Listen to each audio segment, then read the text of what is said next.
Bahkan kerap kali atau kadang kala kita berdoa untuk suatu hal dengan penuh iman, tapi belum Tuhan berikan.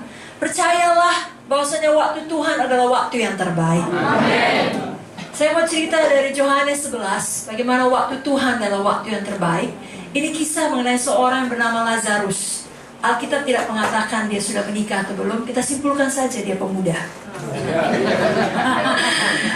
Jadi sebagai seorang pemuda, Lazarus seharusnya memiliki masa depan yang sangat luar biasa.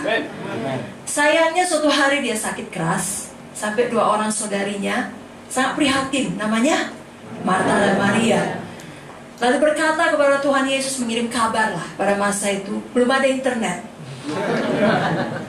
Saya pun kurang tahu bagaimana, atau mungkin dengan burung merpati kali ya, kayak di film-film. Yang jelas Alkitab mengatakan mereka mengirim kabar kepada Tuhan Yesus. Tuhan Yesus segera datang ke kota kami, ke Betania. Orang yang kau kasihi, maksudnya Lazarus saudaranya, sedang sakit keras. Kenapa mereka minta Tuhan Yesus datang? Karena mereka beriman kepada Tuhan Yesus. Amen. Mereka beriman, mereka tahu Yesus bisa menyembuhkan. Amen. Mereka sudah pernah mendengarnya, bahkan melihatnya. Dan kali ini ada kebutuhan mereka, dan mereka sungguh-sungguh beriman. Amen. Kita pun demikian kepada Tuhan. Amen. Kita sudah mendengar firman Tuhan, dan kita tahu Roma 10 ayat 17 mengatakan, iman datang dari pendengaran akan firman Kristus. Itu sebabnya semua kita di sini suka firman. Amen. Suka beribadah. Amen. Dan tiap hari juga suka baca firman. Amen. Karena kita perlu iman. Tanpa iman tidak bisa berkenan kepada Tuhan. Kembali kepada kisah tadi. Kalau kita baca baik-baik Yohanes 11, setelah mendapat kabar tersebut, bukannya Tuhan Yesus buru-buru ke Betania. Justru Tuhan Yesus tinggal lebih lama 2 hari di kota di mana dia berada. Sehingga pada akhirnya ketika dia tiba di Betania, apakah yang terjadi? Lazarus yang sakit tadi sudah meninggal. Dan Maria dan Marta sangat sedih. Bahkan ada satu ayat yang mengatakan maka menangislah Yesus. Yesus pun terharu, saudaraku, melihat Marta dan Maria sangat sedih. Bagaimana mungkin tidak sedih? Saudara yang mereka kasihi sudah meninggal dunia. Mungkin juga Lazarus karena dia laki-laki, dia tulang punggung keluarga. Sekarang kalau dia sudah mati, bagaimana masa depan Maria dan Marta? Bagaimana nasib mereka? Tapi menurut saya yang paling sedih, karena dalam pikiran mereka, dalam hati mereka, ada satu pertanyaan, mengapa Tuhan datang terlambat? Bukankah kami sudah beriman? Nah mungkin dalam pengikutan kita kepada Tuhan, ada saat-saat seperti ini. Kita punya kebutuhan, kita sudah berdoa, kita beriman, tapi tidak ada jawaban. Lalu ada tanda tanya besar. Kalau tadi Ibu Munte tanda tanya besarnya karena belum kenal Yesus ya. Ini sudah kenal Yesus loh. Ada tanda tanya besar, kenapa Tuhan datang terlambat? Kalau saja seandainya Yesus datang lebih cepat, Lazarus tidak perlu mati. Seandainya Yesus segera tiba, Lazarus tidak meninggal. Sekarang sudah 4 hari dalam kubur. Sudah terlambat. Sudah tidak bisa dilakukan apapun lagi pada Lazarus. Tapi malam ini firman Tuhan disampaikan untuk mengingatkan kita, di dalam Yesus tidak pernah terlambat. Kalau dalam dunia ini dikatakan terlambat, itu kata yang mengerikan. Karena itu menunjukkan tidak ada lagi kesempatan kedua. Tidak ada lagi jalan keluar. Dan tidak ada lagi pengharapan. Tapi di dalam Yesus selalu ada jalan keluar. Amen. Selalu ada pengharapan. Amen. Dan selalu ada kesempatan kedua. Mengapa? Karena dia Tuhan yang maha kuasa. Amen. Dan dia Tuhan yang maha kasih. Amen. Kuasanya itu tidak terbatas, menandingi, ya, melewati semua batasan dunia ini. Melewati pemikiran ya, akal waras manusia. Bahkan semua teknologi yang sangat maju yang telah diketahui pada zaman sekarang ini. Kuasa Tuhan yang tidak terbatas melebihi itu semua. Amen. Kasihnya juga melebihi itu semua. Dia bukan hanya mampu menolong kita, dia mau menolong kita. Amen. Ya, ada kalanya kalau kita kekurangan uang, ada banyak orang di sana mampu menolong kita, nggak mau dia. Betul bukan? Ada sebaliknya. Kita sakit, ya ada banyak keluarga kita mau menolong kita, tapi dia sendiri tidak mampu. Dia pun punya kebutuhan, dia tidak bisa memberikan uangnya untuk membiayai pengobatan kita. Tapi Yesus, dia mampu dan dia mau. Amen. Karena kuasanya tidak terbatas, kasihnya tidak terbatas, kita bisa aman tetap beriman kepada dia. Amen. Karena sekali lagi di dalam Yesus tidak ada kata terlambat. Amin. Sama seperti di dalam kisah Lazarus ini. Singkat cerita, Tuhan Yesus datang ke kuburan Lazarus. Yang kita tahu kalau 4 hari orang sudah di dalam kubur, sudah pasti mati. Tidak ada lagi keraguan akan hal itu. Bahkan mungkin proses pembusukan pun sudah dimulai. Tapi Tuhan Yesus di dalam kasih-Nya yang besar dan di dalam kuasa-Nya yang besar, Dia memanggil nama Lazarus. Lazarus, keluarlah. Maka pada saat itu juga Lazarus keluar dari kubur. Pada malam ini Tuhan Yesus mau panggil nama kita. Siapapun kita, dimanapun kita berdiri atau kita duduk dalam ruangan ini, Yesus kenal kita. Yesus tahu kebutuhan kita. Dunia mungkin mengatakan sudah terlambat. Kita sendiri mungkin mengatakan sudah terlambat. Kita dengar firman Tuhan dari Bu Munti, hati kita rindu melakukannya. Tapi kita juga sadar kita sudah banyak melakukan keputusan yang salah. Lalu kita merasa jauh kali, aku sendiri pun belum, bagaimana mungkin aku memuridkan orang lain pula. Hidupku pun belum beres, bagaimana mungkin aku menyerahkan hidup menjadi hamba Tuhan. Sudah terlambat. Tapi malam ini diberitakan, tidak pernah terlambat. Apakah yang sudah mati dalam hidup kita? Kalau Lazarus betul-betul mati secara harafiah, literal. Kita mungkin sukacita kita mati, atau iman kita mati, visi kita mati, kerinduan kita akan Tuhan mati. Atau ada juga mungkin saudara yang sakit, ada anggota tubuh saudara yang mati, tidak berfungsi dengan baik. Apapun yang mati dalam tubuh kita, Dia Tuhan yang maha kuasa, maha kasih, tidak terbatas. Saudara bisa beriman kepadanya. Iman saudara itulah yang menarik kuasa Tuhan untuk menolong hidup saudara. Dengar Dia memanggil nama saudara, dan biarlah kita bangun dan bangkit. Bangun dan bangkit.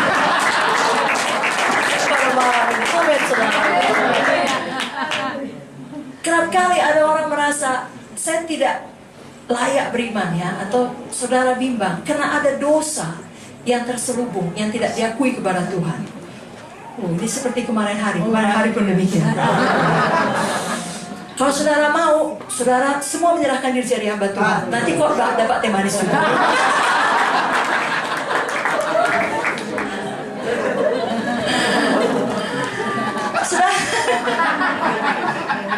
Saudaraku, pada malam ini jangan berpikir, oh kalau dia Ibu Munti emang hidupnya baik ya, maka ditolong Tuhan. Saya kan tidak. Tuhan Yesus datang bukan untuk orang sehat, orang sakit, bukan untuk orang benar, orang berdosa. Tetapi yang perlu bagi kita adalah mengakui dosa kita. Saudaraku, ada sebuah kisah, ya saya pernah dengar mengenai ini di negeri barat, di Amerika. Kakak beradik, kakaknya itu ya yang perempuan, adik-adik laki-laki. Pada musim panas, sekolah mereka libur, maka mereka biasa tinggal di pusat kota, ya di New York. Pergi ke tempat opanya, kakek neneknya yang punya peternakan daerah luar kota. Sampai di sana hidup mereka sangat senang. Tiap sore dibawa memancing, jalan-jalan, ya. Tetapi pagi-paginya ada chores, ada pekerjaan yang harus mereka selesaikan sesuai dengan tugasnya masing-masing. Kalau yang cewek ya, yang berbau kewanitaan lah, cuci-cuci piring, ya. Dan seterusnya. Laki-laki ya angkat-angkat barang. Tapi masing-masing minimal harus bersihkan kamarnya. Kalau malas tidak kerjakan tugas, sorenya nggak diajak mancing, nggak diajak keliling sama kakeknya. Lalu begitulah hidup mereka senang selama beberapa hari di sana. Dan si adik ini sejak dari New York memang sedang belajar main ketapel. Dia bawa dari kota. Dan selama di peternakan dia pun melatih supaya permainannya meningkat lebih baik. Dia taruh kaleng-kaleng, ya, lalu mulai dia membidik dengan batu kecil. Makin lama makin baik, maka kalengnya pun dibuat makin jauh. Tapi suatu sore, pada waktu dia hendak membidik, tanpa sengaja, lepaslah itu batunya, kena bebek kesayangan nenek. Dari semua binatang peliharaan yang ada di peternakan itu, kakek neneknya punya ada kuda dan lain-lain, tapi bebek ini istimewa. Dengan jalan begini, boleh keluar masuk rumah. Ini bebek, pokoknya sangat disayangi. Maka si adik segera melihat ke kanan dan ke kiri. Apakah ada yang melihat dia? Syukurnya tidak ada. Lalu dia lari menuju bebek itu dengan secepat-cepatnya. Dia pikir dia bisa melakukan penyelamatan. Tapi tak terselamatkan lagi. Kalau orang kami berkata sudah dison mana dia. Sudah selesai. Lalu apa yang terjadi? Dia ambil bangkai bebek atau mayatnya itu. Dia lari ke tepi sungai. Dia gali. Dia tanamkan, dia kuburkan. Tapi tidak bangkit kembali. Pulanglah dia ke rumah dan berharap bisalah itu ditutup ya. Tidak ada yang membicarakannya lagi. Yang dia tidak tahu, kakaknya dari balik pohon melihat. Malam-malam biasa si bebek lewat ya, tidak ada. Lalu kakeknya, neneknya, mereka biasa kumpul di ruang tamu malam-malam. Neneknya berkata, ada kalian melihat bebek saya? Tidak, kata kakeknya. Lalu dia bilang sama si adik, adik, ada lihat bebek nenek? Jantungnya berdegup. Sebenarnya itu kesempatan yang baik untuk mengakui dosanya. Tapi dia tidak mau. Lalu malam itu mereka pun tidur. Besok harinya si bebek tetap hilang. Nenek pun mengikhlaskannya. Tapi ada sesuatu yang baru terjadi. Karena siap sarapan, kakeknya mengatakan, nanti sore kita akan memancing seperti biasa ya. Jangan lupa selesaikan pekerjaan kalian, bersihkan kamar kalian. Ya kek, kata si adik. Tiba-tiba si kakak berbicara. Kakek tahu nggak? Si adik berkata, hari ini dia mau bersihkan kamar saya.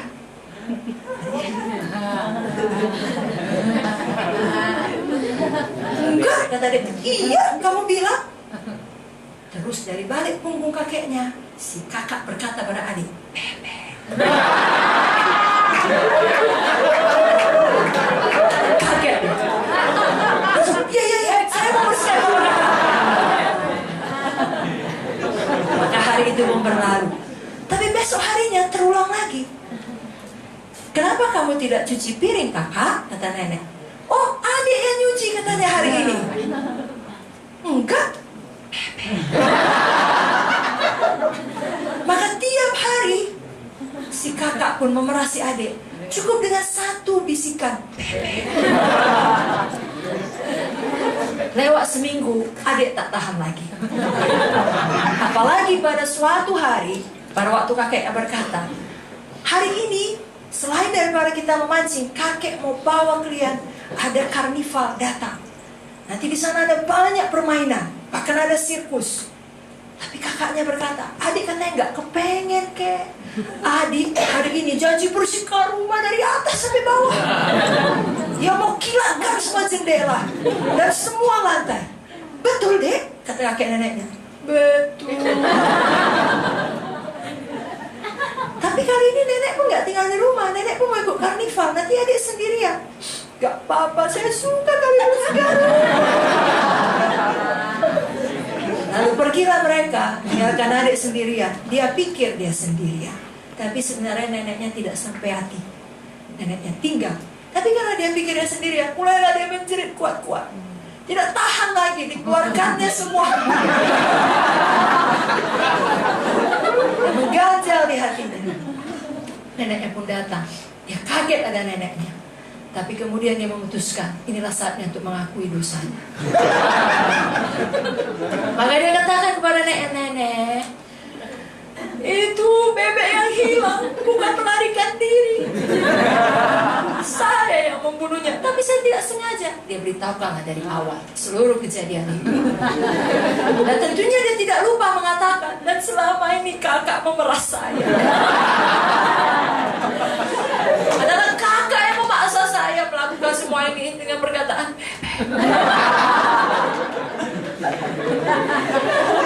Lalu neneknya menenangkan dia dan berkata, sekarang kamu betul-betul menyesal dan mau bertobat lain kali, langsung ceritakan sama nenek. Iya, sebenarnya dek, pada waktu itu terjadi, nenek melihat kakakmu sembunyi di pohon dan kau tanpa sengaja membunuh bebek nenek karena nenek sedang di jendela membersihkan kita punya jendela. Jadi nenek lihat semua kejadiannya. Jadi selama ini nenek sudah tahu. Kenapa nenek tidak bilang apa-apa? Nenek mau lihat sampai kapan kau membiarkan dirimu sebagai korban kakak.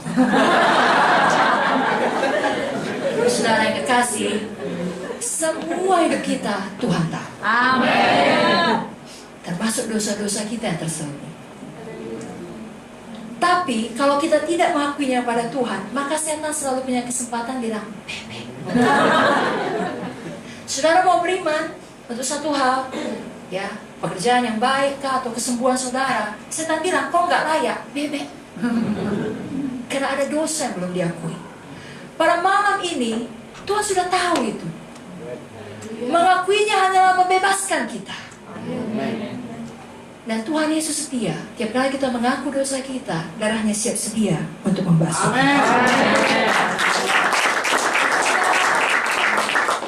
Kita mungkin sudah terlatih untuk tidak menunjukkan keberatan kita yang sebenarnya, atau persoalan kita. Kita pasang muka senyum, kita pakai baju baik.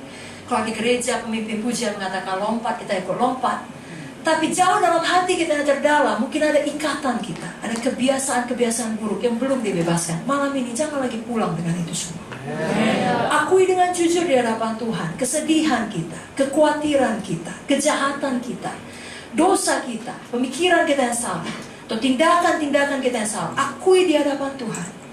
Izinkan darahnya membasuh kita. Lalu setiap saat, untuk apa saja untuk kehidupan kita, kita tidak punya dakwaan, tuduhan daripada setan. Kita bisa beriman. Beriman untuk segala perkara. Bahwa dia Allah yang maha kuasa, Amen. Maha kasih, Amen. Yang akan menolong kita, Amen. Dan tidak pernah terlambat. Amin, saudaraku. Tahukah saudara, orang yang punya iman kepada Tuhan, ucapannya juga menunjukkan dia punya iman. Amen. Tindakannya juga menunjukkan dia punya iman. Amen. Setan akan selalu menipu dan berkata, untuk apa kau mengucapkan itu? Sudah kau ucapkan ampun aku diberkati, aku diberkati. Lihatlah dompetmu, tidak ada kau diberkati. Aku sungguh-sungguh kau bilang, jalan 5 meter pun sudah ngos-ngosan. Ngangkat sedikit saja pun sudah kecapean. Kenapa? Sibuk kali mengatakan segala macam perkataan-perkataan positif. Gak ada kuasanya itu. Itu setan. Adalah pilihan kita untuk tetap bertekun di dalam iman kita, mengucapkan iman kita, atau menyerah dan mengikuti apa kata setan. Malam ini, pilihlah untuk bertekun dalam iman kita. Amin. Suatu ketika Yesus masih hidup di dunia ini, dia berjalan bersama murid-muridnya. Saudara bisa baca di dalam Markus 11. Mereka pergi ke satu daerah, lalu Tuhan Yesus melihat ada sebuah pohon ara dan mengamati pohon itu kalau dia bisa mendapat buah daripadanya. Tapi gak ada, karena memang bukan musim buah ara. Lalu Tuhan berfirman, artinya Tuhan mengucapkan. Sekali lagi, hidup dan mati dikuasai lidah. Jadi ucapan kita berkuasa. Siapa suka menggemakannya, artinya gema itu kan eko ya, terus menerus. Siapa yang mengulang-ulanginya, itulah yang didapatkan. Amin, saudara. Amin. Nah, Tuhan Yesus berkata, mulai hari ini jangan ada orang makan buahmu sampai selama-lamanya. Dan murid-muridnya pun mendengarnya. Lalu apakah yang terjadi? Tak ada apapun. Pohonnya masih tegak berdiri. Satu daun pun tak jatuh. Semua masih hijau dan segar. Seakan-akan perkataannya itu sia-sia. Tetapi tidak. Kenapa tidak? Karena kalau saudara baca terus sampai ayat 20, keesokan harinya. Jadi ada jangka waktu. Sama seperti petani tadi. Ada jangka waktu, saudaraku. Tidak langsung satu malam buah duku dapat dipanen. Amin. 24 jam kemudian, atau satu hari kemudian, Alkitab mengatakan dalam Markus 11 ayat 20, Yesus dan murid-muridnya melalui jalan yang sama. Lalu murid-muridnya berkata, Guru, lihat, pohon yang kau kutuk itu sudah kering sampai ke akar-akarnya. Jadi ucapan firman selalu berkuasa. Amin. Pada waktu diucapkan, tidak nampak oleh mata badani, tapi dengan mata rohani, dengan iman. Sesuatu sudah terjadi di bawah akar-akar, di bawah tanah, akarnya sudah kering. Tapi membutuhkan sampai keesokan hari, betul-betul kering, dapat dilihat oleh mata. Apapun persoalan saudara, apapun pergumulan saudara, bagian kita terus ucapkan iman kita. Amin. Jangan menyerah. Karena tiap kali kita ucapkan kehidupan, kita ucapkan iman, kita ucapkan firman, itu tidak pernah kembali dengan sia-sia. Dan waktu Tuhan tidak pernah terlambat. Kalau ada doa saudara tidak dijawab Tuhan, tidak pernah itu tidak dijawab Tuhan. Tahukah saudara, kalau Tuhan tidak jawab, artinya Tuhan jawab dengan yang lebih baik. Sama seperti kisah Lazarus tadi. Bukan Tuhan tidak jawab Maria dan Marta. Maria dan Marta berdoa untuk kesembuhan Lazarus. Tuhan berikan yang lebih baik, kebangkitan Lazarus. Malam ini,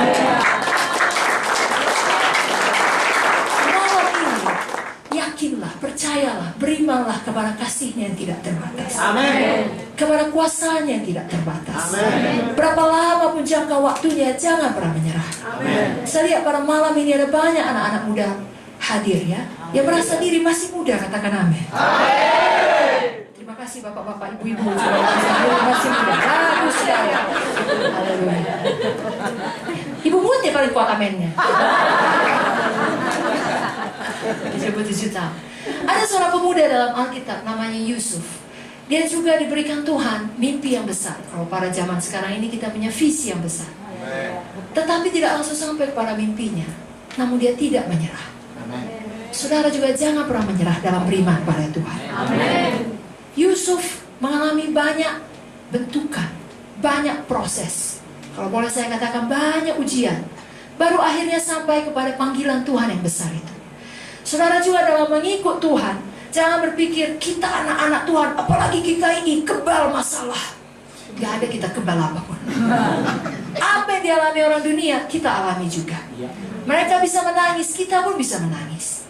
Kalau saudara baca dalam Matius 7, orang yang mendirikan rumah di atas batu, orang yang mendirikan rumah di atas pasir. Dua-dua dapat badai, dua-dua dapat hujan. Ada amin? Amin. Jadi tidak masalah siapapun saudara, semua dapat penderitaan. Tetapi bedanya, kalau di dalam Yesus mendirikan rumah di atas batu, datang hujan, datang badai, rumah itu tetap tegak berdiri. Amin. Tapi kalau kita tahu firman, kita tidak lakukan.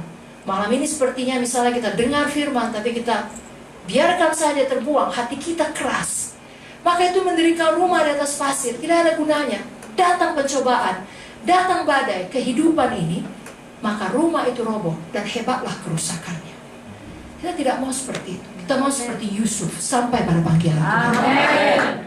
Dimulai dari dia buat baik, ayahnya menyuruh dia untuk melihat pada saudara-saudaranya, abang-abangnya. Dia cari ke tempat itu, tidak ada. Dia pergi lebih jauh, berjalan 2 mil, justru dimasukkan ke dalam sumur. Dikhianati oleh saudara sendiri, oleh darah daging sendiri.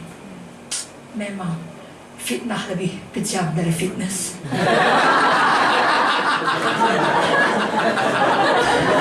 Lari ke situ ya.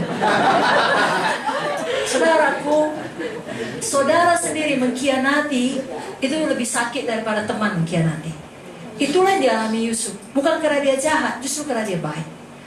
Saudara mau sampai pada panggilan Tuhan, ada ujian pengkhianatan, jangan kehilangan iman. Amin. Jangan lepaskan kepercayaan. Amin. Jangan langsung katanya saudara dalam Yesus, dipersatukan oleh darah Yesus. Katanya anak Tuhan, kok sampai hati mengkhianati saya? Jangan gitu lagi ngomongnya. Ngomongnya, Yusuf pun dikhianati, saya pun dapat dikhianati. Yusuf menang, saya pun menang. Malam hari ini, kalau ada kita sakit karena banyaknya ya kebencian atau dendam atau sebaliknya kesedihan kita, lepaskan. Akui pada Tuhan. Akui semuanya. Jangan lagi setan dalam bebek-bebek pada kita. Saudara lulus semua ujian pengkhianatan. Tapi saudara bilang orang yang jahat itu tidak berubah. Enggak bagian saudara. Yang penting saudara yang berubah. Pengampunan itu membebaskan saudara. Dan tahukah saudara, Yusuf setelah dapat ujian pengkhianatan, masuk lagi ujian berikutnya.